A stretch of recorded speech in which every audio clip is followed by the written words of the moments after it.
Hey folks, this is Matt once again, and welcome back to another Steven Seagal review. And it's not a rant. I know it seems like it's been forever because when it started off, I'm like, I love the Glimmer Man, and I love Under Siege and Out for Justice and Above the Law and On Deadly Ground and Fire Down Below aren't that bad. And then it just got in this ranting Half Past Dead, Foreigner, Belly of the Beast, Out of Reach. But then you get to, in my opinion, the first and one of the only decent Steven Seagal direct-to-video films, Into the Sun.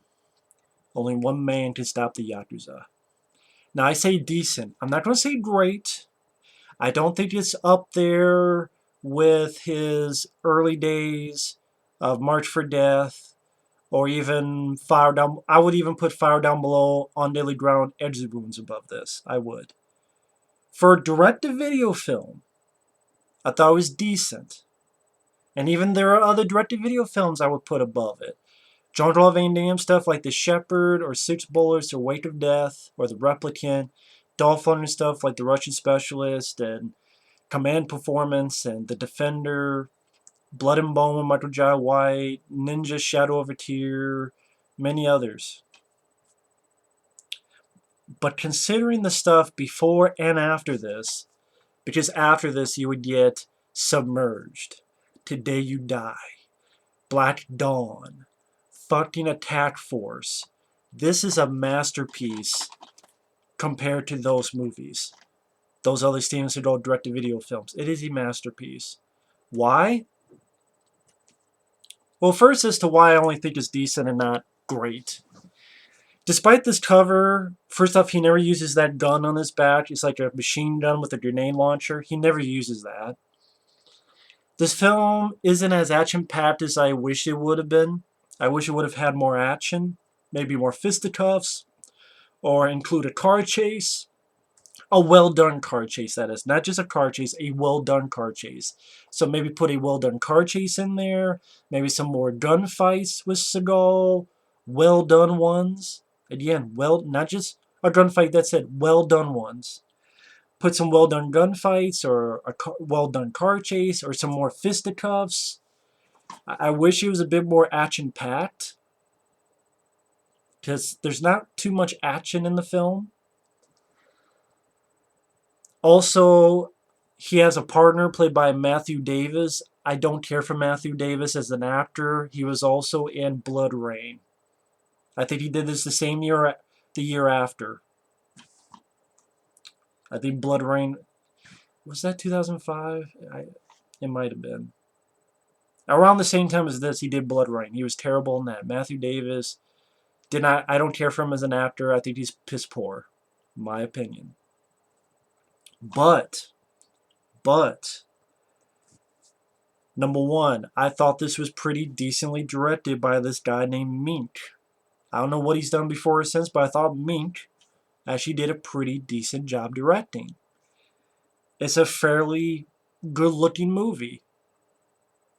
It doesn't look murky. It doesn't look dark. The cinematography looks pretty good. The score, it's a pretty decent musical score. I liked it. By Stanley Clarke. I thought the musical score was, again, fairly decent. Sounds like a score that would have worked for a theatrical film.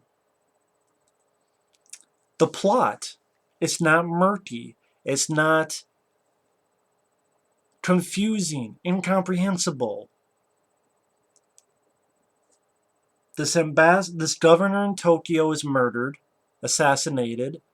Seagal and this rookie partner goes in to see what's going on, and you realize it's the Japanese Yakuza and the Chinese Tons are trying to get together to merge this little drug empire.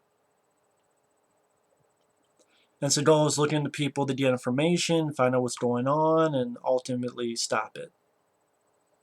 It's not that confusing. Seagal, kind of looks like he gives a shit here. He's speaking Japanese. When a fight does happen, it's mostly him. It's not just a fight double. It looks like it's mostly him doing the stuff. There's no ADR or dubbing. It's all Seagal's voice. And when I mean ADR dubbing, I mean like most Seagal direct-to-video films, someone else doing his voice. No, he's doing his entire voice from beginning to end. The whole soundtrack of the movie, it's his voice, no one else's voice in place of his own. It's not schizophrenic editing or stream shaky cam. The fact that it takes place in Tokyo was a cool idea as well. I've never been outside of the US. I've never been to Tokyo. I probably never will because I would never be able to afford it. Unless someone's a fan of me in Tokyo wanted to pay for the whole trip. Hookers and all.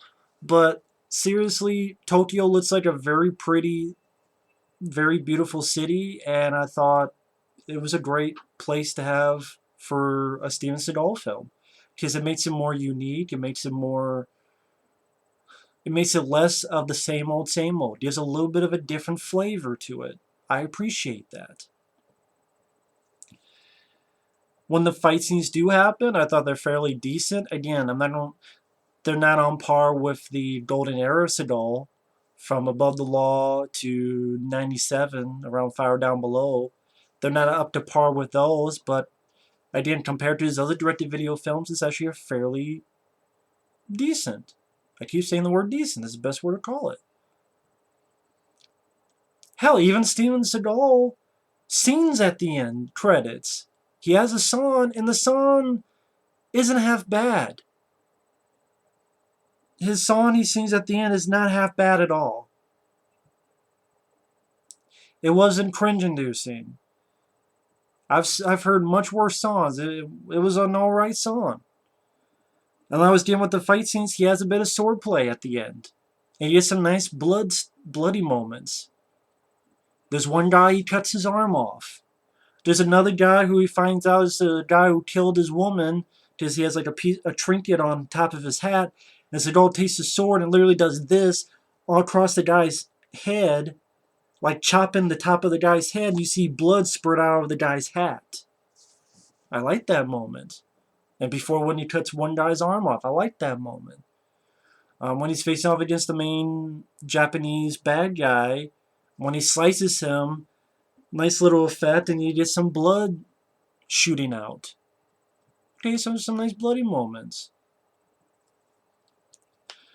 The acting, for the most part, is alright, other than his partner, played by Matthew Davis, which, surprisingly, he gets killed, like in the middle of the film, which I will say, I did not see that coming.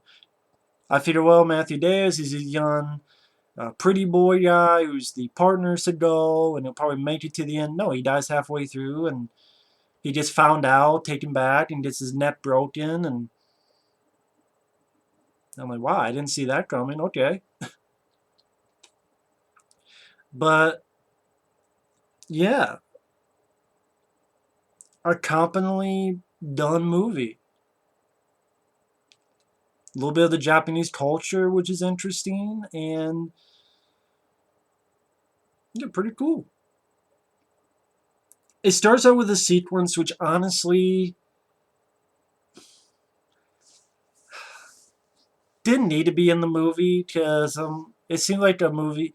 The opening seems like from a different film because it takes place in the jungle, the Golden Triangle, and Seagal and this other guy, they're looking out, and these people are trying to rape this woman. So Seagal blows his cover to shoot the guys trying to rape this woman.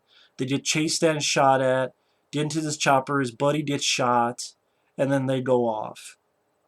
And I guess it's just a little action scene to open up, but it's nothing to run home about. But the opening credits, I'm like, holy shit, these actually look kind of arty. With Japanese signals coming among the titles and Into the Sun, and maybe that's the Japanese symbols or Into the Sun in Japanese, I don't know. But okay, what's going on here? And it can take place in Tokyo. gave it a nice, refreshing setting compared to Seagal's other films.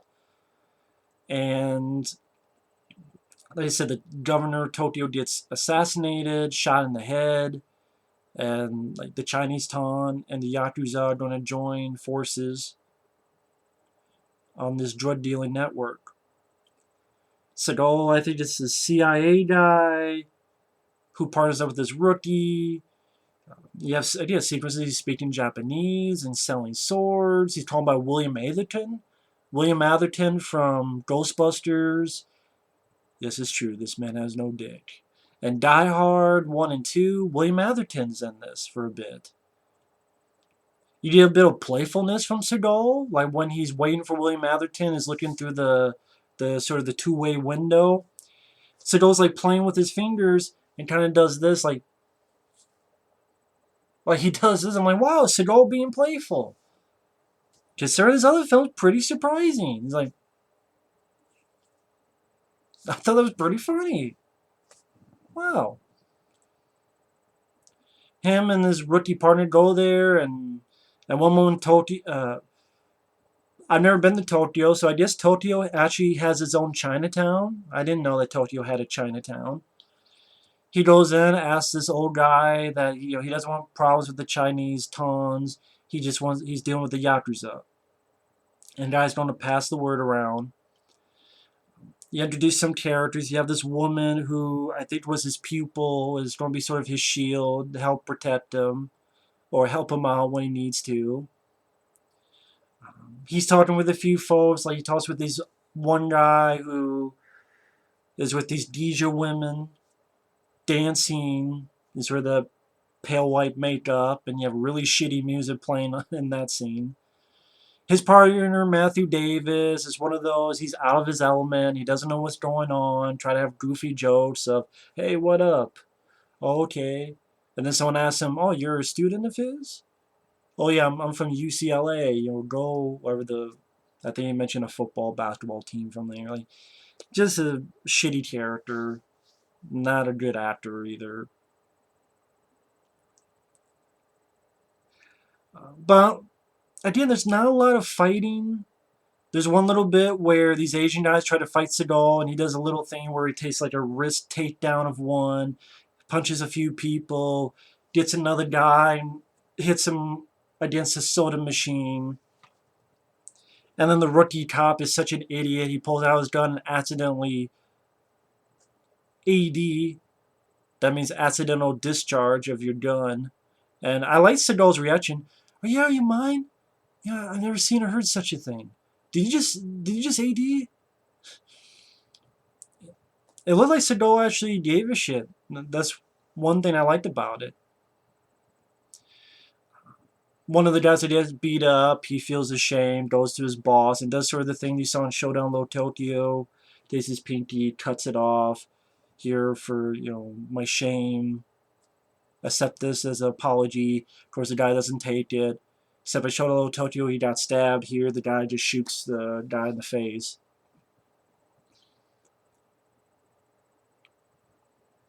It's a bit too talky. Not enough action.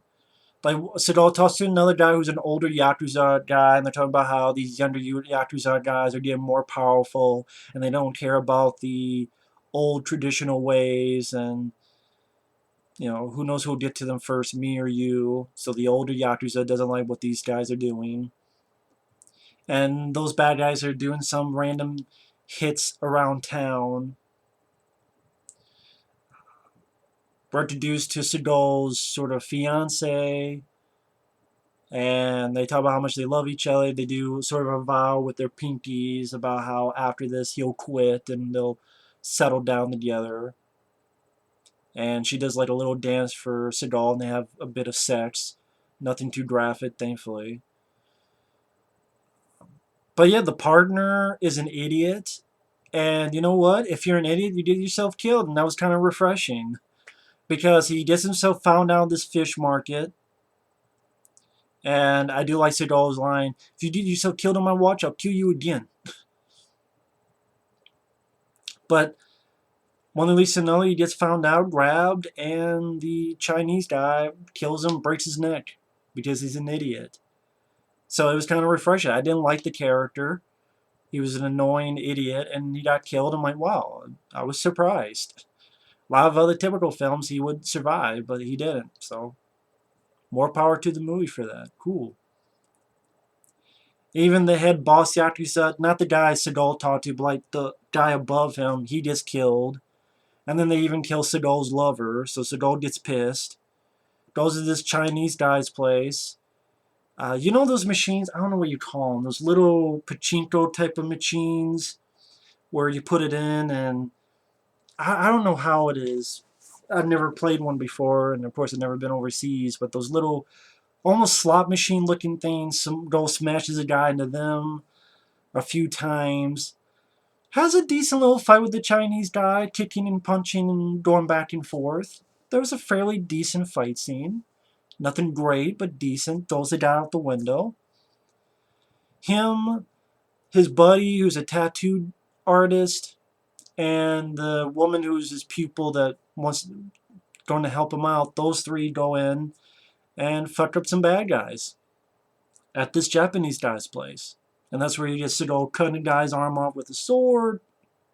Like hitting the guy in the head who has a hat on till blood spurting out. I liked that. He takes chopsticks and puts into a guy's neck. Like that bit. You get some decent sword fighting among the three of them. Decent sword fight with the last guy, the Japanese guy. Looks like Seagal doing most of it, not just a fight double doing all of it. Which I appreciate Seagal. Slicing the guy across his chest and blood spurting out. And pretty much, things wrap up. There's not too many loose ends like some other Seagal films. And Seagal's a bit sad that his woman died and walks off into the distance. And actually looks like people kind of gave a shit with the flick. I don't think it's a film that should have been... I think one or two places said they were thinking of putting this in the theaters. It would not have worked in theaters. This is not a theatrical worthy film. But other than the partner Matthew Davis being an annoying ass, or annoying dumbass I should say, and just not enough action for your buck, more fisticuffs, some gunfights, car chase. It's a good looking music, just a lot of decent stuff. Music, the rest of the acting, sword fighting at the end, pieces of blood and gore. Seagal doing his own dialogue throughout the entire movie. Direction wasn't that bad at all. Yeah. If I were to recommend a direct-to-video Seagal film, it would be Urban Justice, which I know I like that one. That'll be down the road. Or this one. Those are two of like the only ones, unless I rewatch and my opinion changes. And especially with the stuff coming up next. Like next is... What's next? Submerged. Fuck. So, this is definitely better than that. So, thanks for watching. Take care. And we'll see you later. Bye-bye.